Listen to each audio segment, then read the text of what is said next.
Bueno, bienvenidos todos.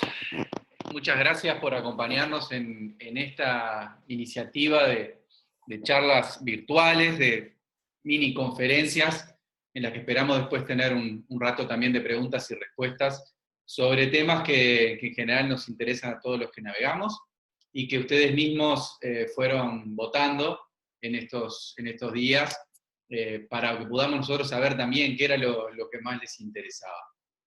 El tema de hoy, que es la navegación con mal tiempo, fue el más votado, que tuvo el interés de más del 50% de los que se tomaron un ratito para elegir el tema.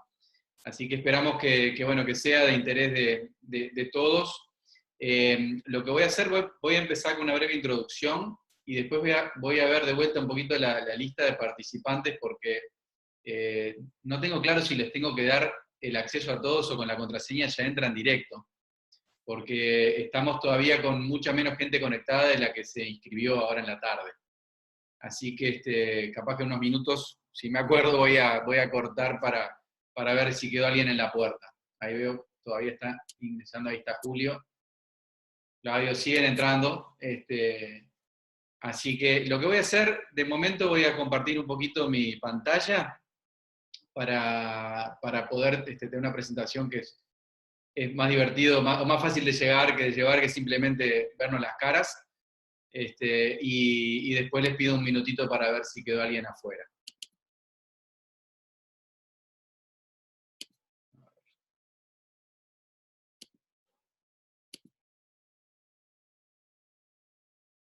Ahí está. Bueno, igual por suerte veo que el programita está bien pensado y me siguen apareciendo si hay alguno más por entrar y los voy a poder ir habilitando si Dios quiere. Entonces, les cuento un poquito cómo va a transcurrir esta breve conferencia, los objetivos que nos planteamos. En primer lugar, es hablar un poquito de los peligros que involucra navegar con mal tiempo y por qué nos preocupa, nos ocupa en este momento. En segundo lugar, vamos a ver la importancia de evitar el mal tiempo, porque, justamente como tiene todos esos peligros, lo primero que tenemos que tratar de hacer es evitarlo. Pero, de todos modos, hay que estar preparado, y ese va a ser otro de los temas, cómo preparar el barco y la tripulación para cuando nos toque enfrentar condiciones adversas. Vamos a repasar las distintas técnicas para manejarse con temporal, y luego vamos a conversar un poquito sobre cuándo nos conviene optar por una técnica o por otra. Porque eso, ya vamos a ver que va a depender del tipo de barco, de hacia dónde pretendíamos navegar, y también de la experiencia de la tripulación, el estado en que se encuentre. Todo eso nos va a ayudar a decidir qué método nos conviene usar para enfrentar el temporal.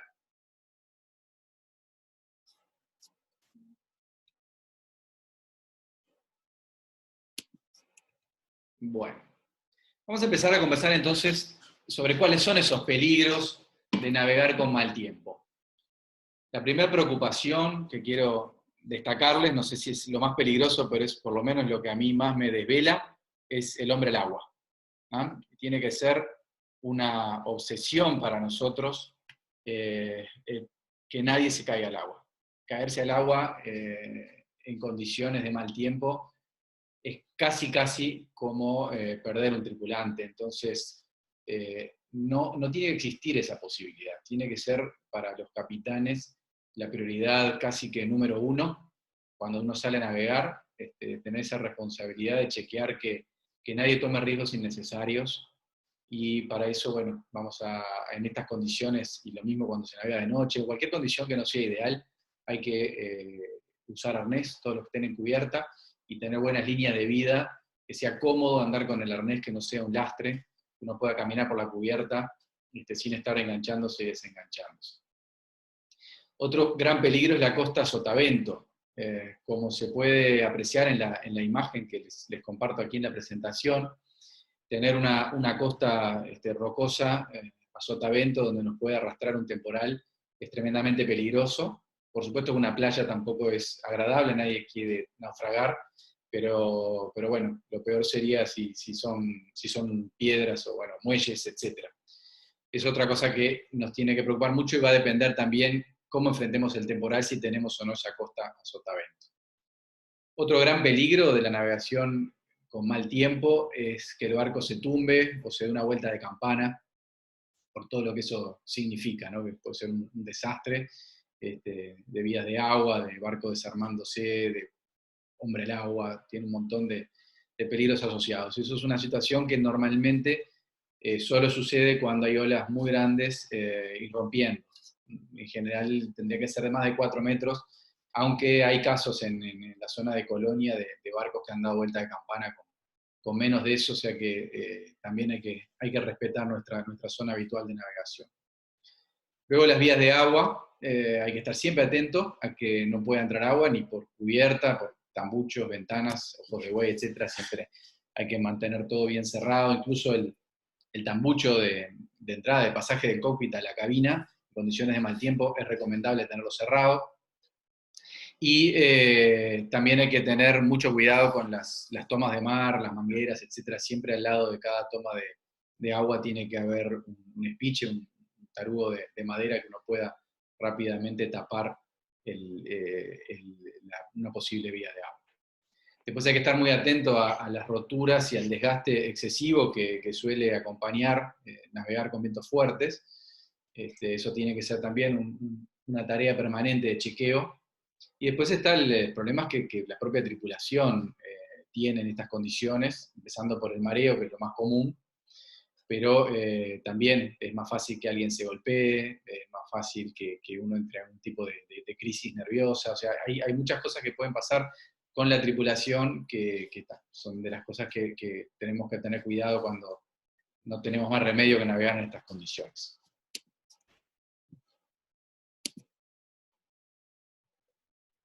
Bueno, les decía que lo primero que nos interesa es evitar el mal tiempo. Esto es algo... Hola, hola. Tenemos que evitar el mal tiempo. Es algo que en el pasado no era muy fácil, la meteorología era muy limitada. Hoy con la tecnología que hay, internet, una cantidad de aplicaciones y páginas dedicadas a esto, en un viaje corto enfrentarse a un mal tiempo es casi una necedad, porque tenemos todas las herramientas como para no tener que pasar por esto. En eso yo siempre les voy a recomendar que sean respetuosos con el clima, con los avisos de mal tiempo, ser un poco pesimista, porque a veces uno consulta 3 meteos distintos y bueno, elige creer en el que más le conviene porque bueno, todos queremos navegar, pasarla bien. Yo particularmente soy optimista y en esto tengo que ponerme disciplina para bueno, no correr riesgos innecesarios. Y en particular tener cuidado con, yo les ponía ahí en la presentación, las ceñidas duras, o sea, si tenemos algún cierto riesgo de navegar con vientos fuertes, que sean a favor y no sean en contra. La diferencia es tremenda. Para empezar, un tema físico, el viento aparente, cuando uno navega con viento a favor, es mucho más suave que cuando uno tiene que navegar con viento en contra. Y después, bueno, los golpes de mar, de una ceñida dura, hace que cualquiera de los peligros que vimos son mayores. Tampoco quiere decir que no sea peligroso navegar con vientos fuertes a favor. Tiene otros riesgos, de que el barco se atraviese a la ola y se tumbe, o que se entierre en el valle de la ola siguiente, que también puede ser una situación súper peligrosa. Pero bueno, en los viajes más largos no es tan fácil. Por eso yo hacía una mención aparte aquí de la planificación de las rutas oceánicas, porque en un viaje largo de 2, 3, 4 semanas, o incluso de una semana, no es tan fácil evitar un mal tiempo. Entonces hay que tener el barco muy preparado, la tripulación, para eventualmente pasar por una situación de vientos fuertes. De todos modos, es posible planificar la ruta para minimizar esas chances, y en eso la experiencia de otros navegantes, de amigos o no, hay mucha literatura al respecto, siempre es bienvenida. Existen incluso por los que no conocen, las pilot charts, que son cartas de los océanos, donde a lo largo de los años se han ido recopilando información meteorológica y se puede saber para cada época del año cuáles son los vientos predominantes, las corrientes predominantes, el estado del mar, y en base a eso, bueno, planificar la ruta para que sea lo más agradable posible y menos peligroso. Para las zonas costeras están los derroteros que también tienen mucha información. Y hay herramientas modernas, electrónicas, de páginas web y de aplicaciones que ayudan mucho en esto. Yo personalmente tengo una muy buena experiencia con PredictWind, que en la versión paga, que cuando uno hace un viaje oceánico puede justificar, tiene unas herramientas de software excelentes para la planificación de la ruta, que incluso aconsejan qué días zarpar en los próximos 4 días, por ejemplo, si uno va a hacer un viaje de yo qué sé, 1000 millas o 500 millas, bueno, uno le pone a dónde quiere ir, o sea, el puerto de zarpe y el de destino, y hay un software que, por supuesto, hay que ingresar antes el tipo de barco o las rutas polares para que sepa la performance, el software y ahí le va a planificar qué día conviene zarpar e incluso qué ruta hacer, si va a tocar una parte de ceñida, si conviene un bordo para afuera, un bordo para tierra, en fin.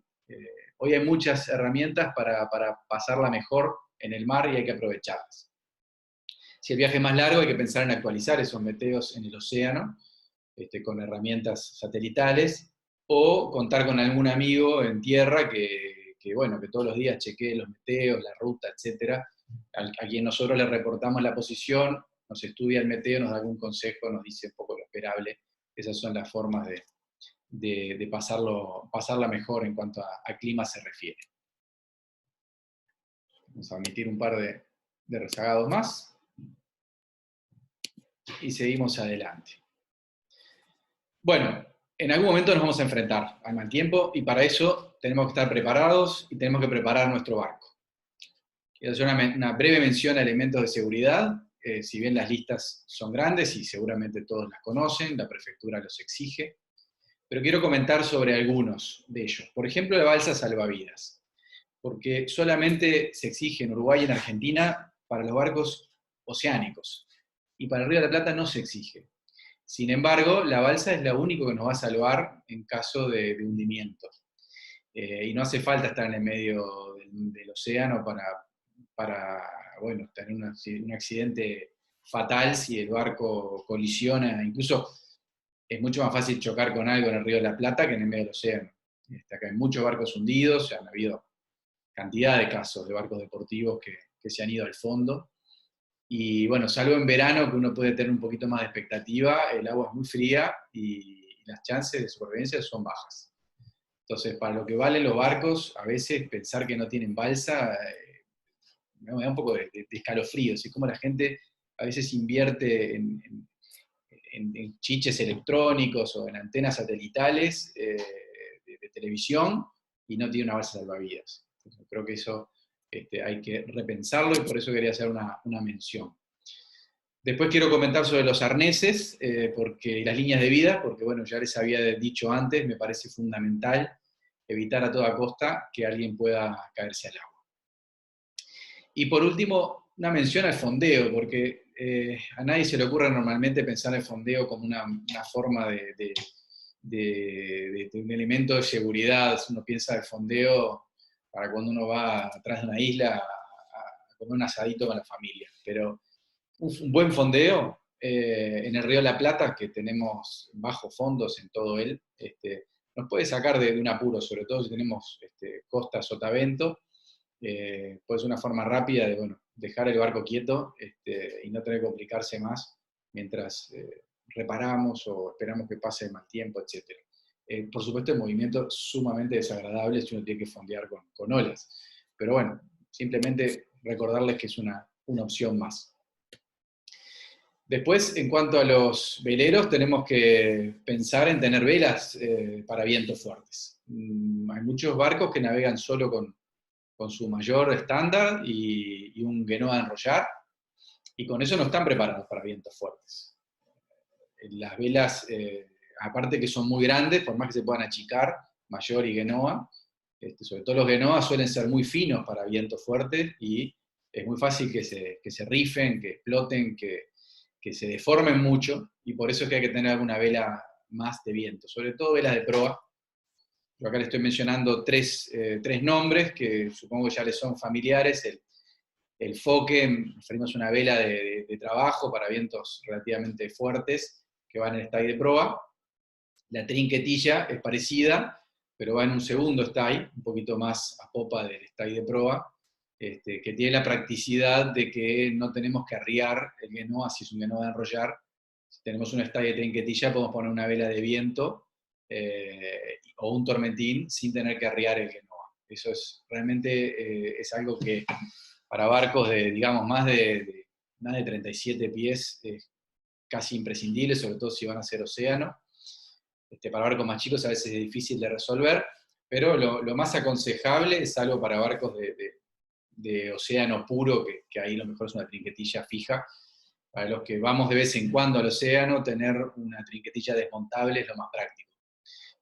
Tiene que estar bien previsto en el barco, tener una landa donde hacerla firme, etcétera, y todo un hardware que lleva, pero esto nos permite poner una vela de viento o un tormentín, aún teniendo que no enrollado. Lo que no es realmente posible, no solo aconsejable, no es posible, es cuando nos agarra un viento fuerte con un genoa enrollado, desenrollarlo y arriarlo para poner un tormentín, es algo que no piensen que lo van a poder hacer porque no se puede. Se va a terminar muy mal. Entonces es un tema que hay que preverlo. La vela de capa, no me voy a detener mucho en ello porque la mayoría no la tienen, y para viajes relativamente cortos, con tener un tormentín, una trinquetilla con rizos es suficiente. La vela de capa es excelente para condiciones de temporal y va en el lugar donde va normalmente la mayor. Si se tiene un riel aparte, para no tener que desengarrucharla, es mejor. Ahí la foto que les comparto en la presentación, se ve, perdón, cambié de slide.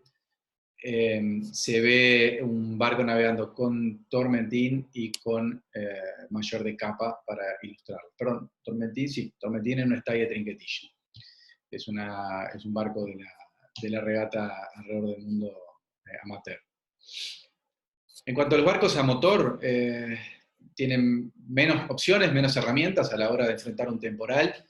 Tiene que depender de su máquina o sus máquinas, y para eso hay que tener en cuenta que cuando el barco se sacude mucho, es muy común que se revuelva el combustible, se tapen filtros, entonces hay que tener herramientas y repuestos como para atender ese tipo de emergencias.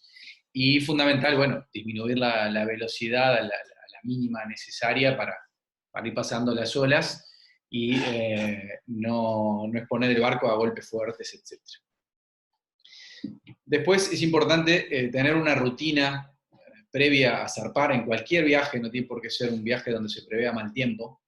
La rutina esa tiene que incluir una revisión completa del barco, cubierta y por dentro, para evitar complicaciones, que a veces son pequeñas cosas chotadas que desencadenan problemas serios.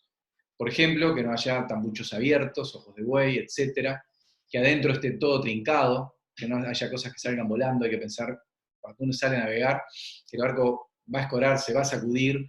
Entonces, con ese criterio, hacer una recorrida de proa. Yo tengo la costumbre de ir de la proa hacia la popa mirando todo, a ver qué puede salir volando, qué no, que los placares estén trancados, etc. Y lo mismo en cubierta, que no haya cosas sueltas, que esté todo bien trincado, que haya un salvavidas de herradura o de aro pronto para lanzar, que estén las líneas de vida para los arneses, en fin. El barco tiene que estar preparado realmente cuando salen al mar, y continuamente chequeando ese tipo de cosas. Y si esperan mal tiempo, una revisión mucho más minuciosa, ya pensando que el barco va a dar una sacudida fuerte. Ahí es poco lo que les pongo en el punto siguiente, de tener una actitud previsora durante la navegación, ¿tá? Una actitud de ir siempre previendo qué puede andar mal dentro de un rato, si por ejemplo aumenta el viento, si una vela a la que no le tengo mucha fe se rifa, si vemos un cabo que está rozando, qué pasa si se rompe, y después ir evitando esas cosas, evitar, si vemos que hay una escota que roza contra un guardamanceo, bueno, acá hay un problema, hay que poner otra escota por otro lado, evitar el rozamiento. Siempre hay que estar con ese, nada, no es pasarla mal, obsesivo, nervioso, es una actitud parecida a la que estamos teniendo ahora a la fuerza con el COVID, de usar nuestro tapaboca, bueno, y mantener la distancia. Cuando uno navega se tiene que acostumbrar a eso, a estar siempre previendo que algo puede no andar del todo bien, por eso miramos para adelante, ¿no? Porque ponemos el piloto automático y nos podemos tomar un mate, etcétera, pero bueno, hay que mirar para adelante porque nos podemos cruzar con otro barco, podemos tener bueno, una cantidad de problemas, obvio, que por distracción podríamos enfrentar. Entonces hay que estar siempre previendo. Y hago una mención ahora sobre el entrenamiento, porque les aconsejé tanto evitar el mal tiempo que después si un día encuentran condiciones duras, por ahí no van a tener la práctica para enfrentarlas. Entonces, en algún momento de la vida, de la etapa de aprendizaje de navegar, hay que navegar con viento fuerte. El ideal es hacerlo primero con alguien más experiente que nos acompañe en esas circunstancias. Y como acá los temporales a veces son demasiado duros para cualquier tipo de entrenamiento, el consejo siempre es, si van a hacerlo a propósito, esperar que pase el temporal, que pase lo más fuerte del temporal, y en la cola del temporal zarpar. No es fácil por prefectura, que suele tener el puerto cerrado en esas condiciones, pero bueno, si uno logra navegar enseguida de un temporal es un buen momento para practicar estas técnicas, probar las velas de viento, ver cómo se comporta la tripulación, porque bueno, no hay como haber vivido las cosas para cuando uno tiene una circunstancia nueva que resolver. Ahora vamos a centrarnos un poquito en las distintas técnicas. Yo la verdad que normalmente pienso en navegar con mal tiempo, y pienso siempre en veleros, en mi formación profesional, pero soy consciente que nos acompañan hoy navegantes de barcos a motor, que son más que bienvenidos, pero ya todos los que me conocen saben que tengo este defecto de pensar siempre en vela primero, pero cuando vi que había varios inscritos, quiero hacer una mención sobre el motor, que lo domino mucho menos el tema que a vela, pero alguna vez me ha tocado. Y como les decía hoy, hay que pensar en buscar la velocidad más lenta que nos permita manejarnos entre las olas sin golpes. Tener en cuenta que el consumo cambia totalmente. Uno está acostumbrado a que tiene para 6 horas de combustible, pero bueno, son 6 horas planeando. Si uno va a ir navegando a 5 nudos, de repente son 30 horas que tiene de autonomía. Entonces, no estresarse porque no le va a dar el combustible, porque en realidad cuando naveguen a velocidad subplaneo, seguro van a tener mayor rango que planeando, o sea que van a poder recorrer más millas. Y después, en cuanto a la técnica de timoneo, en general con olas muy grandes, lo mejor es acercarse a la cresta más bien pro al viento y apenas se la cruza, abrirse un poquito, derivar a unos 45 grados contra la ola. Eso es lo que suele dar más resultado.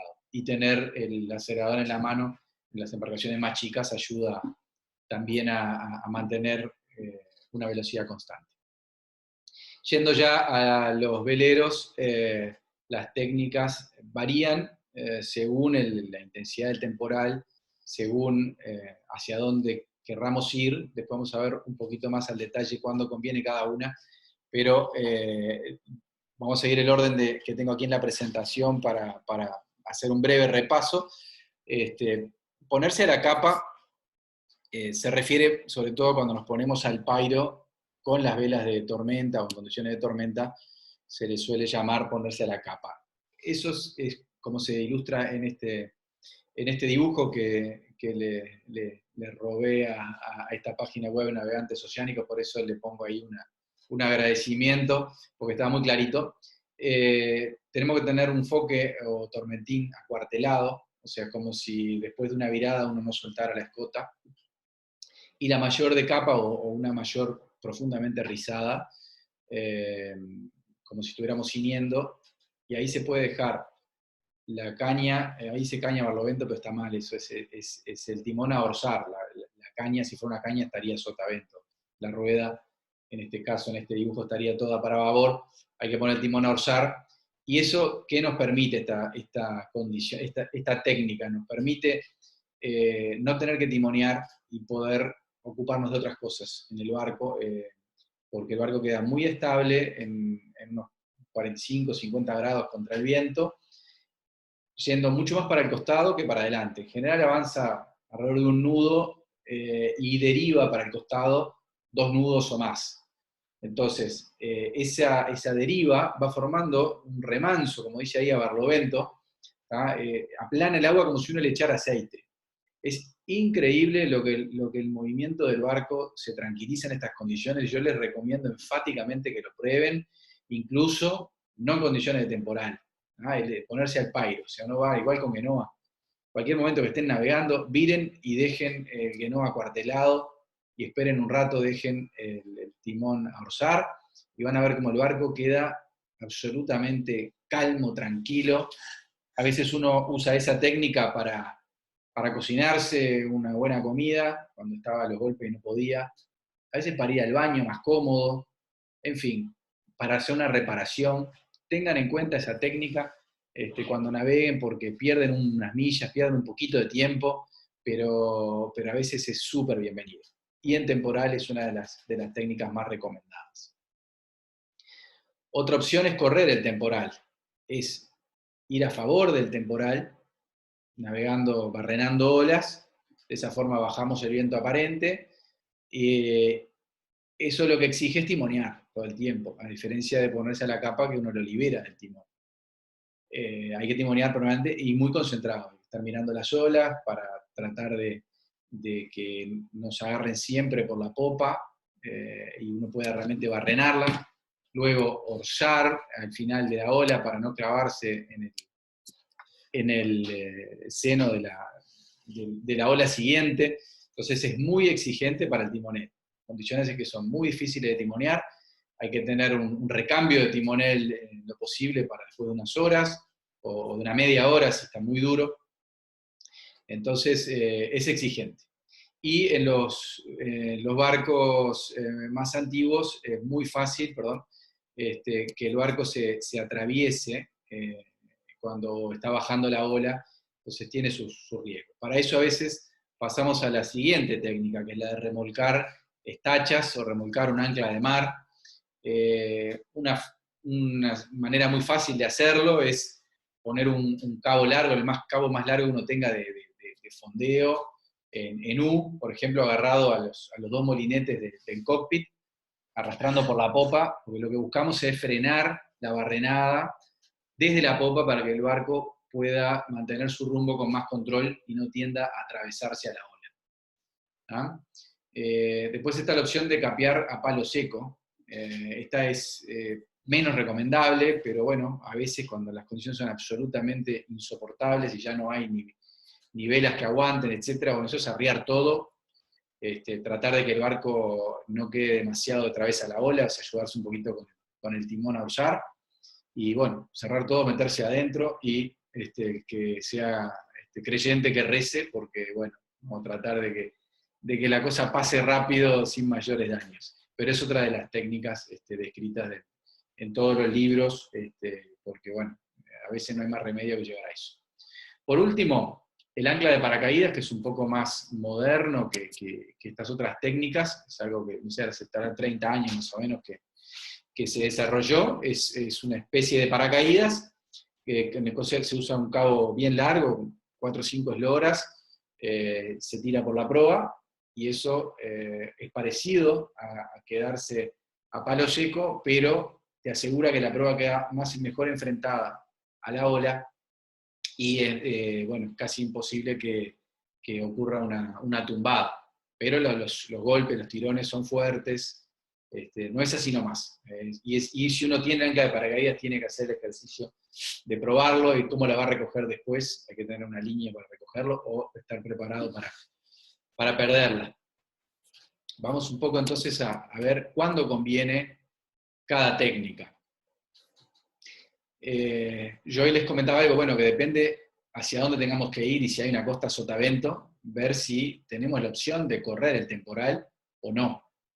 A veces nuestro destino era a Barlovento, pero si no hay costa, si el viento va paralelo a la costa y es muy duro el temporal, capaz que lo mejor es correrlo. aunque terminemos en cualquier lado, pero bueno, no ponerle la proa a un viento de 50 nudos, que no es tan fácil. Si las olas, sobre todo, pasan los 4 metros, ir contra ello es muy duro. Depende un poco también del tipo de barco. Si, por ejemplo, decidimos correrlo a toda velocidad, o correrlo remolcando estachas o un ancla de mar, puede depender del tipo de barco. Yo acá le puse dos bien diferentes en la presentación: un barco moderno de regata, fondo chato, popa ancha. Es un barco que planea con mucha facilidad y no se atraviesa. Puede desarrollar velocidades de repente de 30 nudos con seguridad.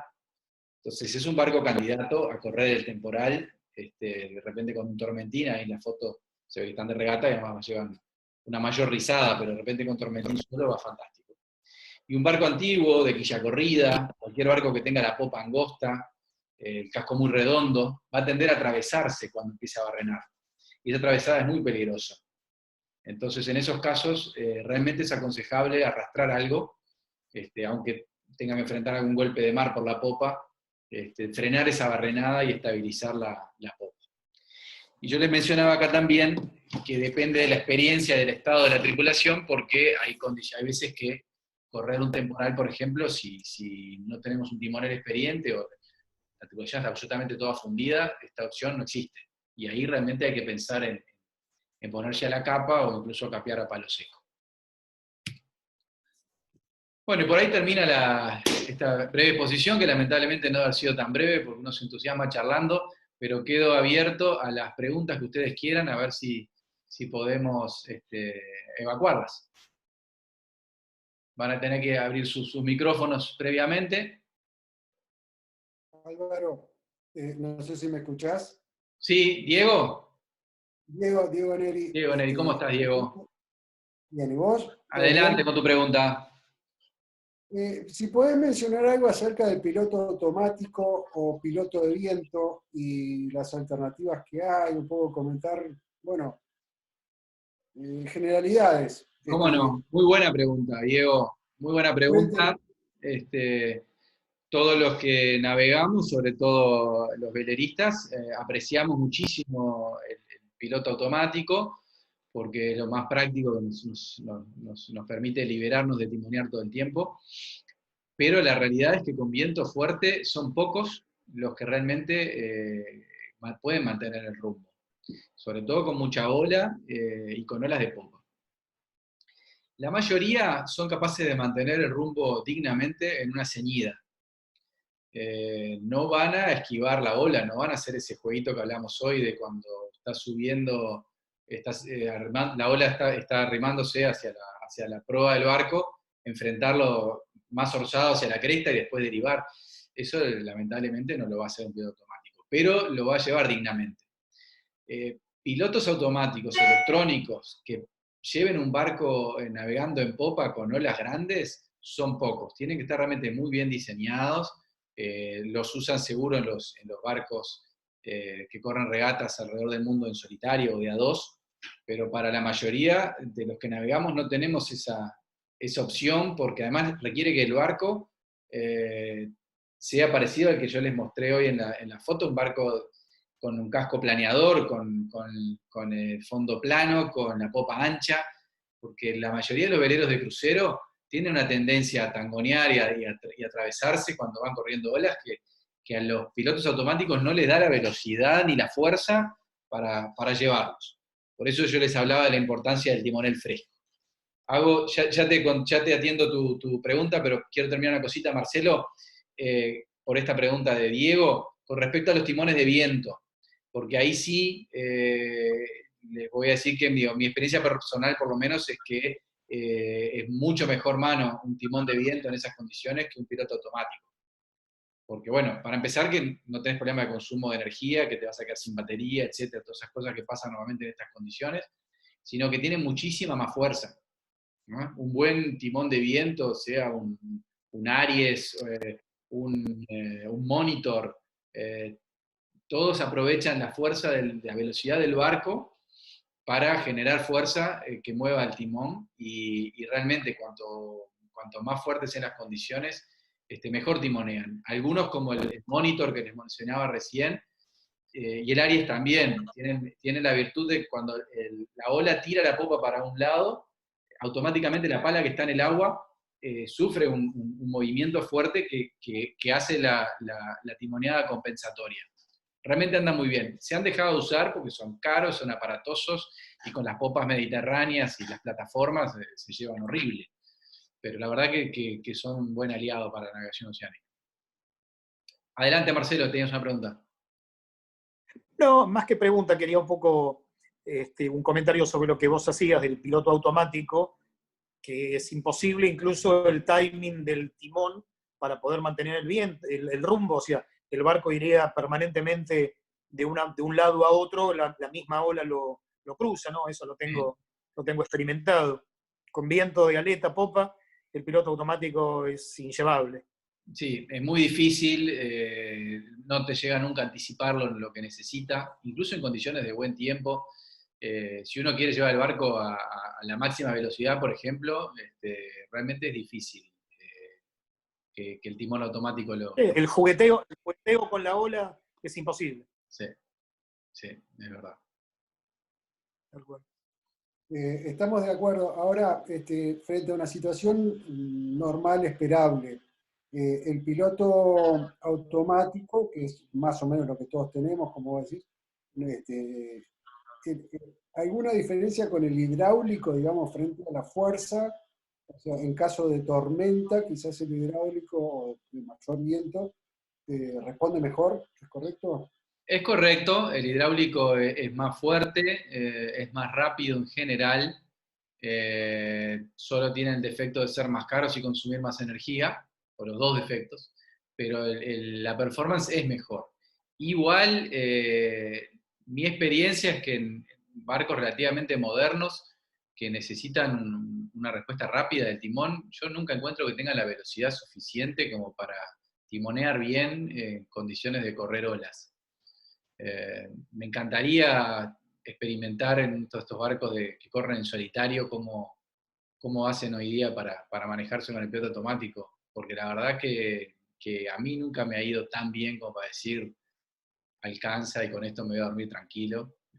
Realmente mi experiencia ha sido mucho mejor con los timones de viento en barcos un poco más antiguos. Ahora, pero directamente tú no utilizarías el piloto hidráulico, el piloto, perdón, de correa común. No, por En supuesto caso que sí. Por de supuesto que navegar sí, que lo intentaría, pero uno se da cuenta enseguida si el timón, el piloto automático, logra llevar el barco correctamente o se va a meter en un lío mayor. Y ahí es que uno decide. A veces usa el piloto por breves momentos porque bueno, tiene que ajustar una escota o ir al baño, qué sé yo.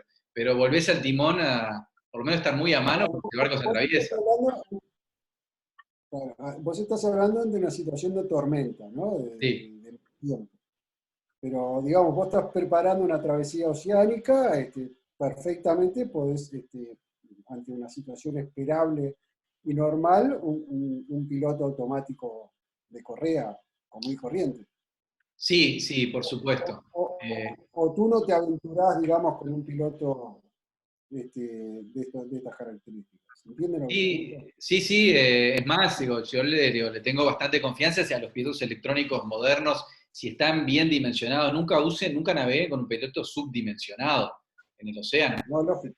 Si está bien calculado, va bien, o sea, digo, sin ir más lejos, o sea, tú conocés mi barco, yo me lo traje navegando de Francia con un piloto automático moderno, Reymarín común, ni siquiera hidráulico, de pistón eléctrico, y anduvo muy bien.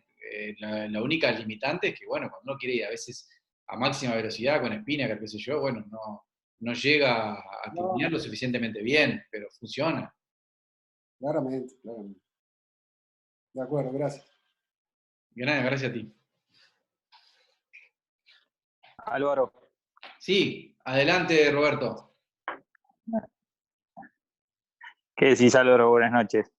No, simplemente agregarles un comentario ahí. Estuve escuchando el tema de la charla del piloto y que ayuda mucho, que es algo que hay veces que la gente que navega de crucero no lo lleva a la experiencia, es dejar el barco bastante compensado con respecto a las velas. O sea, si nosotros trimamos más o menos bien las velas, ayuda a que el barco mantenga una línea más derecha sin alteraciones debidas a las orzas bruscas o a la inversa, ¿no?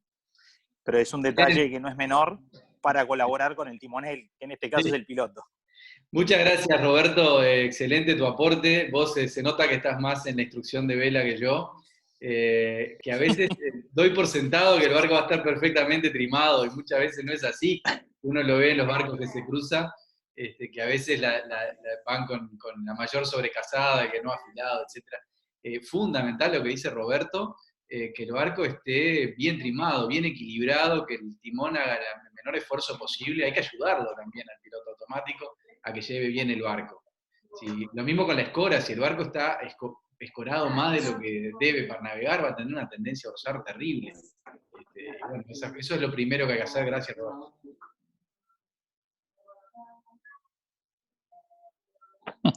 De nada.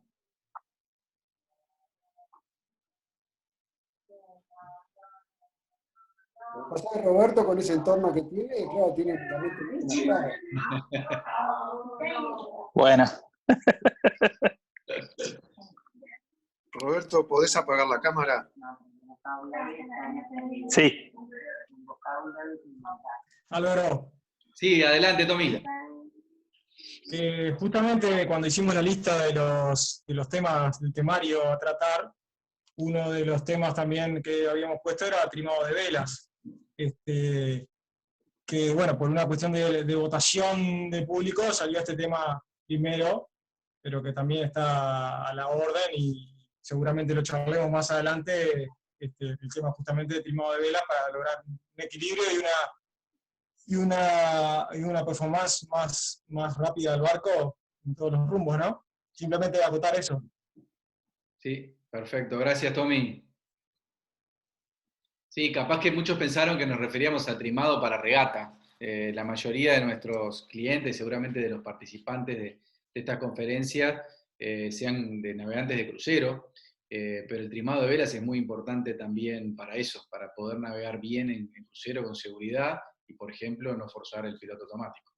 ¿Alguna otra consulta? ¿O comentario?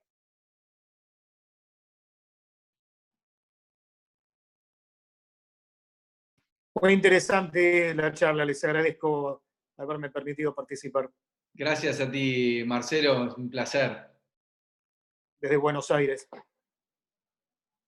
Gracias, bienvenido.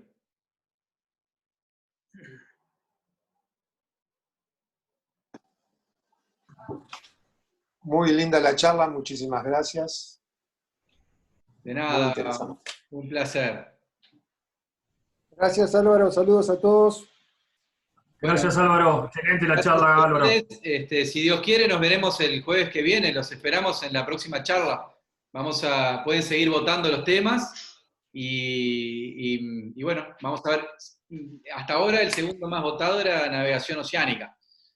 Pues si mantenemos así, vamos a seguir en temas más o menos similar a lo de hoy, pero bueno, mucho más amplio, no solo con mal tiempo, ¿no? Pero bueno, de aquí al martes que tomamos la decisión, pueden cambiar los votos y bueno, ahí estaba el temario para que ustedes decidan. Nos vemos pronto. Gracias. Muchas gracias. Gracias, Álvaro. Buenas. Gracias. Muchas gracias. Saludos.